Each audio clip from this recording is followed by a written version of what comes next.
est en direct, mesdames et messieurs, live. Everyone, it will be in French. Ça va être en français aujourd'hui parce que j'ai une invitée de Montréal et on va parler dans notre langue qui est le français. Mais juste avant de la faire sauter dans l'écran, je voudrais vous parler. On a lancé notre page Patreon, imaginez-vous, la semaine dernière. Et on est bien excités de tout ça parce que pour ceux qui connaissent Patreon ou pas, Patreon, c'est une plateforme qui permet aux artistes de mettre leur travail là, puis d'avoir une subsistance, dans le fond, que les supporters, les fans puissent donner des sous d'une façon et d'avoir du bonus, du matériel spécial. Fait que je vous montre, je vais amener ça dans l'écran parce que je peux partager des choses de l'écran. Alors, attention, ici, ta-ta-dam. Alors, je vous amène ça ici. Alors, vous voyez, ça, c'est notre Patreon. Et on a ici, vous voyez, on offre de la formation. Alors, on a fait notre première formation ici avec Hogue Kepner, qui nous a parlé du Puppet Greeting, dans le fond, des télégrammes. Et là, bientôt, exclusif à nos membres Patreon, on va avoir notre Danny Joe Labrec qui va nous faire sur les séries web de la marionnette pour le web, qui va nous donner un workshop. C'est à peu près 1 heure, c'est super le fun, puis on peut poser des questions aux marionnettistes. Alors, c'est notre Patreon. Donc, c'est ça, je vous reviens ici. Alors, tadam! Alors, ben, je vous invite à aller voir ça, puis justement, naviguer et aller voir sur YouTube et tout ça. Vous connaissez comment ça fonctionne. Mais là, sans plus attendre, j'ai une dame de théâtre qui est très impliquée autant dans la politique que dans la production, que dans la création. Elle a elle-même son lieu ici même à Montréal et j'ai nommé Madame Sabrina Barra. Allô, Sabrina? Allô! Merci d'avoir accepté l'invitation d'être du podcast. Ben, ça me fait plaisir. Je trouve que c'est une super initiative. Puis c'est la première fois qu'on me présente comme étant une dame de théâtre. Alors je suis impressionnée tout à coup. Ben, tu sais, moi, je peux pas passer sous silence que tu es très impliquée dans la politique, les associations de la marionnette. Tu es présidente de Unima Canada. Ça, c'est quand même un gros chapeau, des grosses chaussures à porter, tu trouves? Ben, c'est pas nécessairement des grosses chaussures. Tu sais, moi, je crois beaucoup en la communauté, en le travail, le travail des gens. Quand on se met ensemble, on peut faire bouger les choses, on peut faire avancer. Je pense que la cause de la marionnette, un petit peu à travers le monde et au Canada, au Québec, ça mérite de donner de l'énergie, de la force. Puis on a besoin des marionnettistes, puis que les marionnettistes se mettent ensemble aussi. Fait que je pense que c'est un petit peu plus ça que la politique qui m'intéresse dans toutes ces implications, mais vraiment sentir qu'il y a toute une communauté au Canada, à travers le monde, qui rêve, qui pense marionnette, qui aime ça, là, puis qui adore se rejoindre. Puis je trouve que ton podcast est vraiment parfait aussi pour ça, dans les temps actuels, en plus, d'avoir cette opportunité de pouvoir se parler, de se voir, ça fait du bien. Oui, ben j'adore ça, moi, faire ça parce que justement, je pense que ça répond à un besoin. Puis oui, effectivement, moi j'ai envie de vous parler, de parler à tous. Puis c'est ça, dans le fond, j'aimerais ça que tu présentes, tu es directrice artistique de l'Illusion Théâtre, mais que tu présentes en quelques mots ton parcours, toi, avec la marionnette. J'ai un parcours un peu spécial, mais je pense que tous les marionnettistes ont un parcours un peu spécial. Moi, j'ai grandi dans une famille de marionnettistes. Donc, mes deux parents étaient marionnettistes. J'ai été sur une scène avant de naître, dans un spectacle de marionnettes. Donc, c'est sûr que ça a toujours fait partie de ma vie, mais ça n'a pas toujours été non plus ce que je pensais faire dans la vie. Quand j'étais plus jeune, j'ai été beaucoup intéressée par la danse. J'ai eu une formation en danse d'abord, ensuite en psychologie à l'université, mais toujours le théâtre aussi a été comme dans ma vie. J'ai pris des cours, tout ça. Fait que ça a été une espèce d'amalgame de toutes sortes de choses qui, rendue dans la vingtaine, je suis rentrée dans le théâtre à l'Illusion, qui a été fondé par mes parents. que j'ai suivi à travers toute ma vie aussi. Tous les spectacles, je les connais depuis même ceux de 1979, je les ai vus, même si je n'étais pas née éventuellement dans ma vie, soit par captation ou en reprise. Mais c'est ça. Puis j'ai eu la chance aussi d'être trimballée dans toutes sortes de théâtres, dans toutes sortes de beaux festivals. Euh, en étant enfant. Puis c'est vraiment juste, par exemple, à l'âge adulte, après avoir été dans mes années où j'allais faire autre chose que mes parents et tout, que j'ai découvert vraiment que l'art de la marionnette, pour moi, en tout cas, ça vient amalgamer toutes mes passions. Donc, l'art du mouvement que j'adorais dans la danse, ben, on l'utilise beaucoup en marionnette. Cette espèce d'évocation par le mouvement, ça fait partie de ça. Les arts visuels, le théâtre, la psychologie quand même. Je m'en sers tous les jours. Mais c'est ça. Fait que c'est un espèce de parcours un peu hétéroclite qui, en découvrant adulte ce que mes parents faisaient, ça me fait attends, je vais.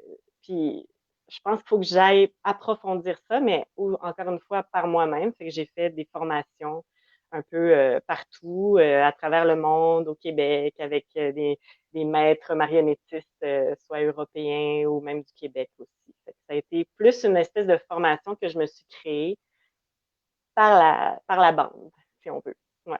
Mais c'est parfait, ça. C'est ça, on a tout le temps un trajet des fois qui est justement un peu particulier, mais on revient toujours aux sources, hein? Finalement, en tout cas, pour moi, ça a été ça qui est arrivé. Puis, ben, je suis vraiment, c'est ça, ça fait plus que 10 ans, même 12 ans que je fais vraiment de la marionnette à temps plein de toutes sortes de façons, comme tu disais, soit en m'impliquant dans nos super associations comme l'UNIMA, en découvrant, tu sais, tranquillement aussi qu'il y a tout un réseau international de marionnettistes qui ont des pratiques et des réalités différentes, mais qui en même temps se rejoignent par cette même passion-là. C'est Oui. aussi venu me rejoindre beaucoup parce que j'ai toujours été curieuse de découvrir le monde, la culture, les cultures différentes, tout ça. Puis en marionnette, c'est ce qui est beau aussi, c'est que tous les pays ont comme une histoire, puis aussi une réalité contemporaine de propositions en marionnette. Fait qu'on n'a jamais fini ni d'apprendre, ni de découvrir ce métier magnifique. Fait que, Oui. je suis restée là, puis je suis là pour longtemps, je pense. Oui, mais moi, je souhaite et je crois que tout le monde qui écoute le souhaite aussi. Si vous avez aussi les gens des questions pour Sabrina, gênez-vous pas, il y a les commentaires. Vous pouvez nous dire de où vous êtes, de où vous écoutez le podcast aussi. Je trouve ça toujours un peu thrillant de faire comme on est international. Ben, Mais je juste, pense à ça aussi, Caroline, excuse-moi, oui, mais vas-y, vas-y. l'UNIMA depuis le début, mais Oui, des fois, les gens savent pas trop qu'est-ce que c'est.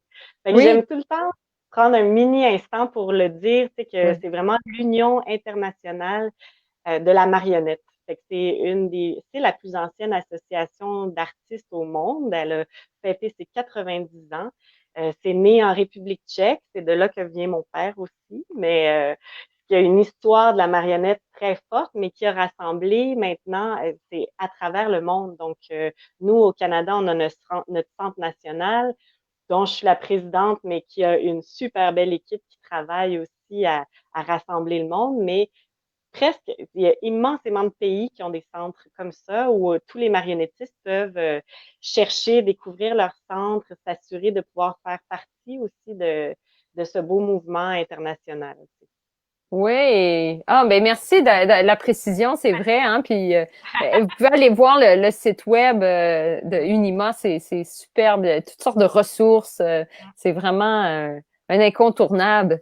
Ben ma première question, je pose souvent les mêmes questions, mais je pense il y a du jus dans tout ça. C'est pourquoi l'art de la marionnette, c'est un art, toi, Sabrina, que tu chéris? Hmm. Ben, c'est un peu, tu sais, quand je parlais de mon parcours tout à l'heure, pour moi, l'art de la marionnette, c'est un art qui rassemble aussi énormément d'arts différents. Puis qui s'adonne à être mes passions, là. Mais pour moi, l'art de la marionnette, c'est un art complet, tu sais, qui permet aussi d'aller euh, partout où on veut, dans nos têtes.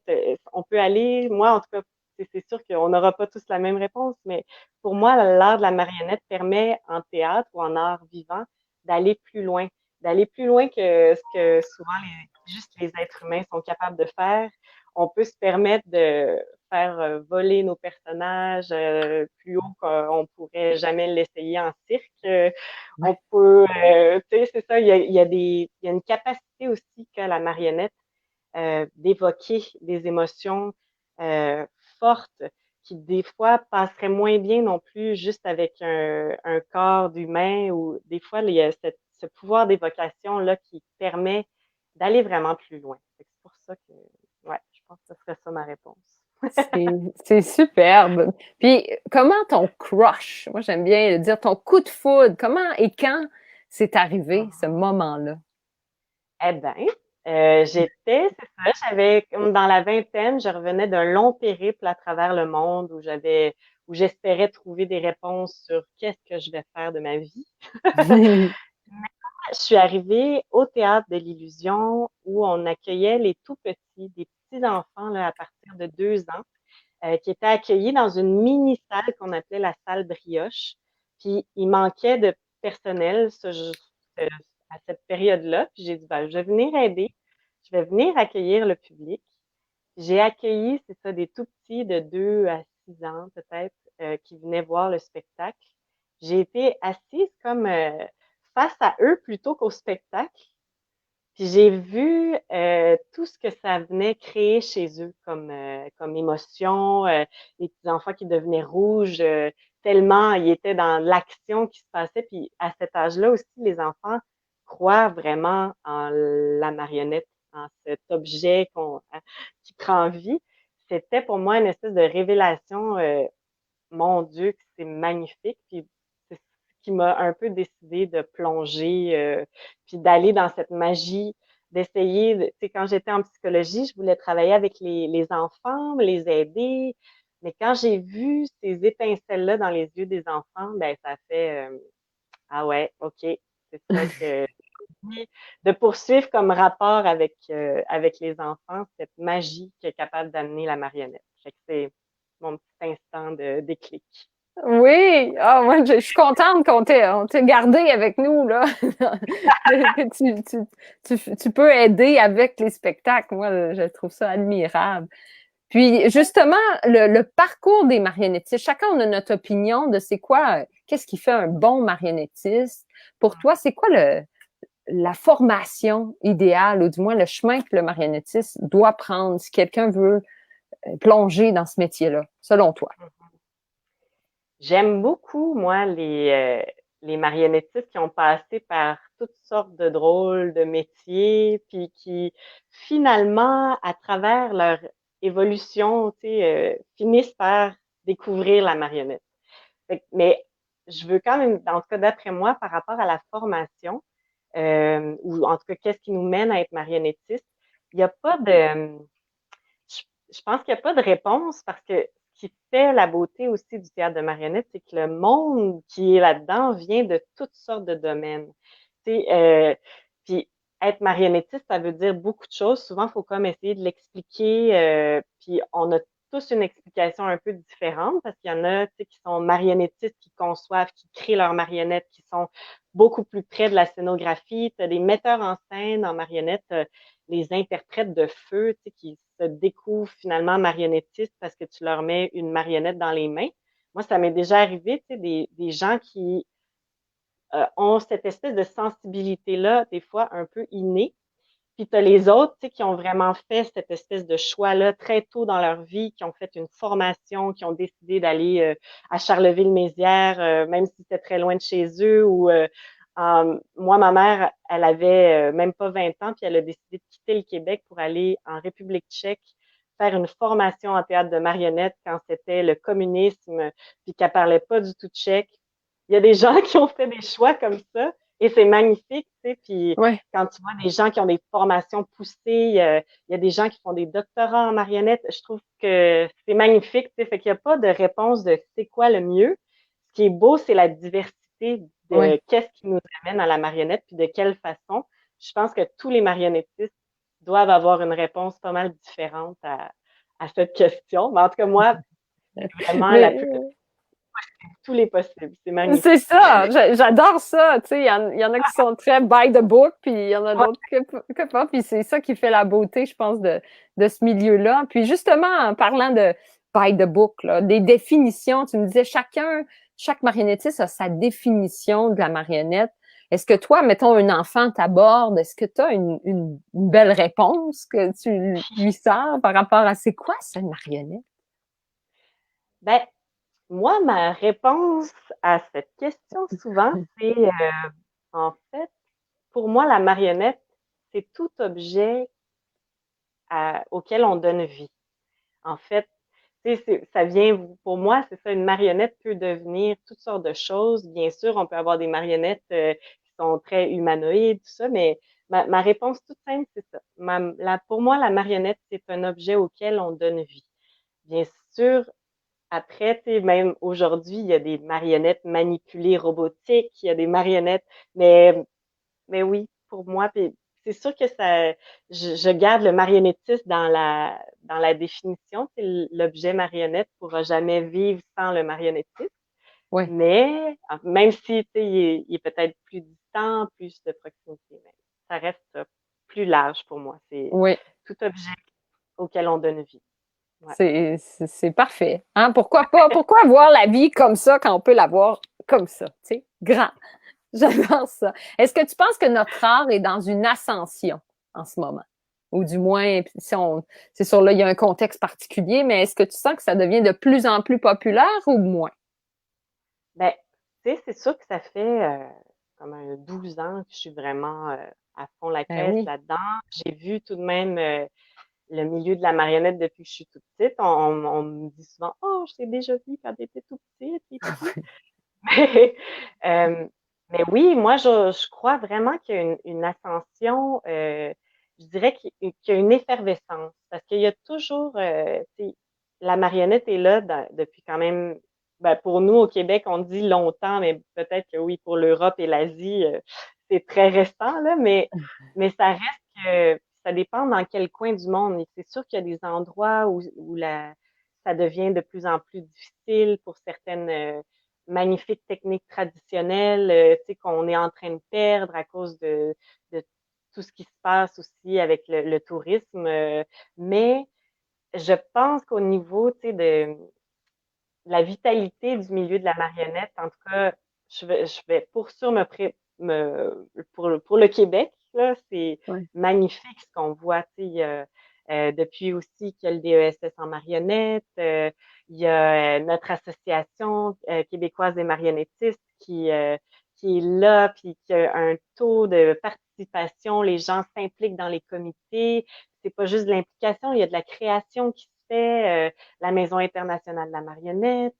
Donc, il y a vraiment, je pense qu'on est dans une magnifique effervescence que on espère la situation actuelle ne tarisse pas, mais je pense Ouais. que non, parce que c'est ancré quand même profondément. Puis, il y a des, tu sais, là, j'ai été la relève pendant longtemps, je ne suis plus maintenant, je m'en rends compte. Mais c'est quand même beau, tu sais, de voir ça que moi, je trouve ça magnifique quand je participe à des festivals, puis je me rends compte que, ah non, il y a toute une autre relève que je connaissais pas encore, qui est là, qui a des projets. Fait que je pense que oui, c'est une belle effervescence. Donc, on pourrait dire, oui, une ascension, si on veut. Oui, ben oui. En même temps, c'est ça. Est-ce qu'on y travaille tous? Je pense que oui. Là, tout ce que tu fais avec l'uniment, avec le théâtre, tu as un lieu aussi, puis tu fais de la médiation, tu as un lieu de théâtre, fait Ouais. que tu dois éduquer du public. Il est toujours, il grandit ce public, alors il y en a toujours du nouveau. C'est beau, tu sais. Dans le lieu aussi, c'est sûr que ça m'a permis, tu sais, l'illusion, notre studio, puis on a un beau grand projet de construction qu'on espère que ça va bien, ça devrait s'enclencher très bientôt, mais à travers mes années, au sein même de l'illusion, qui est notre espace de création où on accueille, comme tu l'as dit aussi, pour des spectacles, pour de la médiation, mais on accueille aussi les compagnies de la relève en résidence depuis Ouais. moi, j'avais parti un truc en 2010, mais depuis, on essaie vraiment chaque année. Puis ça nous maintient aussi, on se rend compte qu'il y a toujours des compagnies, tu sais, qui ont des projets artistiques artistique fort, qui se laisse pas abattre par toutes les situations difficiles qu'on peut vivre en étant une jeune compagnie ou même un artiste. La réalité des marionnettistes, c'est aussi qu'il y a beaucoup d'artistes qui sont là, euh, autonomes, tout seuls, à tenir un projet à bout de bras. Mm. Ça, pour moi, ce lieu aussi a permis ça, de voir l'effervescence se poursuivre, l'effervescence, tu sais, de voir qu'il y a toutes sortes maintenant de possibilités pour les créateurs. Fait que je trouve ça chouette. Ben oui. Puis, est-ce que tu as, soit en tant que compagnie, en tant que Sabrina, en tant que présidente de l'UNIMA, tu peux répondre aussi à cette question sur les trois vecteurs. Est-ce que tu as un grand but que tu envisages? Tu sais, on parle de futur. Toi, c'est quoi ta vision de ce qui s'en vient pour tes rêves à toi, ta carrière, tu sais? Ouais. Ben, j'en ai beaucoup. On aime ça. C'est sûr que j'essaie, malgré toutes mes implications, de garder quand même des rêves artistiques, des rêves de création. C'est sûr que tu sais, j'ai une nouvelle création qui m'habite. Bien sûr qu'avec tout ce qui se passe, c'est difficile de voir à long terme, tu sais, de voir comment tout ça va pouvoir se mettre en place, comment je vais aussi laisser la place aux créateurs, parce que c'est quelque chose aussi, moi, que j'aime faire. Tu sais, je disais, je construis pas de marionnettes, mais j'aime rassembler des équipes. Puis bon, encore une fois, avec la situation actuelle, on le sait pas, mais bon, les choses changent, on risque de pouvoir se rassembler entre créateurs. Mais c'est ça que je trouve beau aussi, c'est euh, tous les domaines et tous les créateurs que ça prend pour en arriver à une nouvelle création. Fait que ça, c'est comme mon rêve, ce serait d'avoir une magnifique équipe de création, de pouvoir avoir plein de marionnettistes avec une énergie, une drive sur scène ensemble, puis d'en arriver à pouvoir créer ma prochaine création. Et aussi, j'ai des rêves pour toutes nos belles associations. Tu sais, Unima Canada, dans les dernières années, a travaillé fort aussi pour réussir à rassembler notre grand Canada de coast to coast. Et puis, tu sais, ça, c'est tout nouveau. Il y a eu du travail de fait d'Isabelle Payan avant à titre de présidente pour réussir à faire ça. Puis je trouve ça beau. Je pense que de réussir aussi éventuellement à titre de présidente de créer un événement rassembleur canadien où on puisse vraiment voir cette ascension, cette effervescence-là parmi tous nos marionnettistes à travers le Canada, ça serait aussi un autre rêve. Puis mon dernier, peut-être, parce que là, je peux continuer pendant quelques heures sur mes rêves, mais celui qu'on a porté à bout de bras puis qui a été un petit peu arrêté à cause de la COVID et tout ça, c'est de réussir aussi à faire venir l'Unima international à Montréal. On a le projet de déposer la candidature. Ben, en fait, elle est déposée, la candidature de Montréal pour accueillir le prochain grand congrès international de l'Unima. Et on espère que éventuellement on ait l'occasion d'aller en parler aux autres membres de l'UNIMA pour qu'on puisse ramener ça, ce bel événement, tu sais, parce que c'est un congrès, bien sûr, qu'il y a quelque chose un peu comme l'ONU de la marionnette, mais il y a aussi tous ces créateurs-là du monde entier qui se rassemblent. Il y a un festival, il y a des événements, il y a plein d'échanges. Puis c'est la dernière fois que ça a été en Amérique du Nord, là, je pense que c'est en 1980 à Washington. Mais tu sais, je pense que ça pourrait être intéressant de rencontrer nos amis marionnettistes, mais chez nous, puis qui découvrent cette belle effervescence-là aussi qu'on a ici en marionnette. Ben moi, Voilà. je vais dans ce sens-là aussi. Je pense qu'on va attirer l'attention vers Montréal, puis on va l'avoir, le congrès. Ça serait cool. Ce serait vraiment, vraiment génial. Puis, pour conclure, j'aime bien qu'on amène du visuel dans l'écran, qu'on voit un peu quelque chose qui t'inspire. Des fois, on a une marionnette cachée dans un tiroir. Quelque chose que tu voudrais nous partager. Ben, c'est sûr que j'ai quand même beaucoup de marionnettes cachées dans des tiroirs. J'en ai aussi dans l'entrepôt de l'illusion qui attendent juste de pouvoir ressortir et d'aller jouer, d'aller rencontrer le public. Mais je me suis dit, si c'est une marionnette qui est là toujours, je la garde ici. Je peux peut-être la prendre. Oui. C'est une marionnette qui est faite en bois, sculptée. C'est une marionnette inachevée. que en fait, ça me touche beaucoup, cette marionnette-là. J'ai un jour fait quand même un petit travail de création avec Maude Garot sur cette marionnette, Ombre et marionnette. C'est une marionnette qui vient de la République tchèque. Je sais pas qui l'a fabriquée. Je sais pas, longtemps quand j'étais petite, parce qu'elle était dans ma chambre quand j'étais toute petite. Je pensais que c'était mon père qui l'avait fabriquée. Mais plus tard, à l'âge adulte, je me suis rendu compte qu'en fait, on m'a expliqué même que c'était une marionnette que mon père a trouvée un peu comme dans les vidanges quasiment.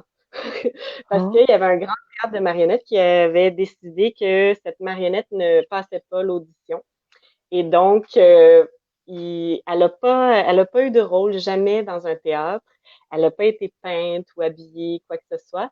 Mais pour moi, je trouve que, en fait, elle me touche beaucoup. Elle a un visage quand même très neutre. Uh-huh.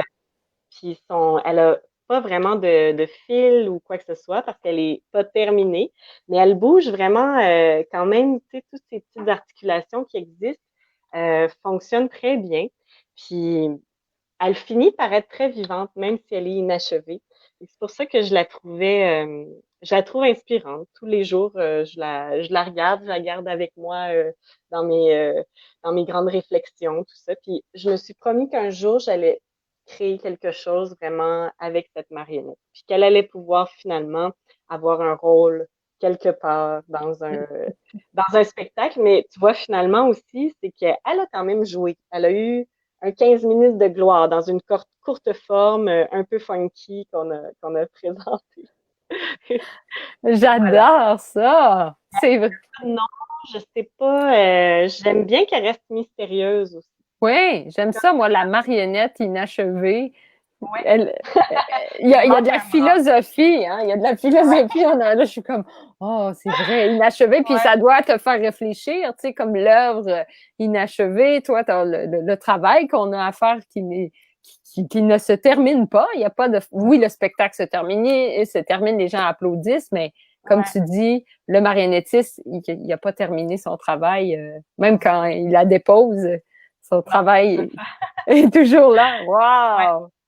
voilà. Donc, c'est ma petite marionnette. C'est Elle est pas si génial. petite que ça, quand même.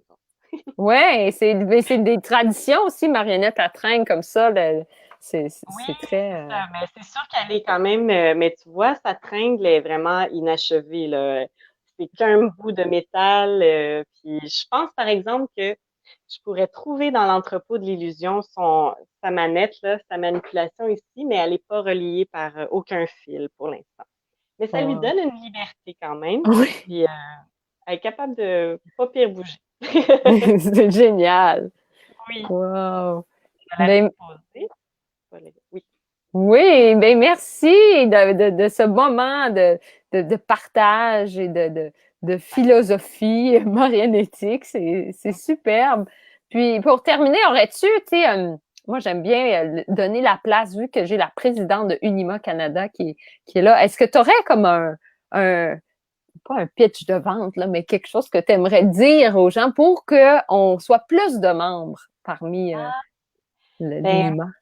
oui, c'est sûr que des fois, ce que j'ai cru comprendre avec les années, c'est que pour comprendre aussi ce que fait l'UNIMA, puis d'ailleurs, je vais peut-être même en profiter pour vous souligner que l'UNIMA international a mis sur pied un programme d'aide pour les marionnettistes à travers le monde.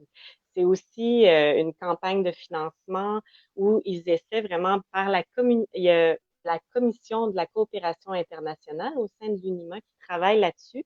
Donc, sur le site internet d'unima.org, vous pouvez trouver ça.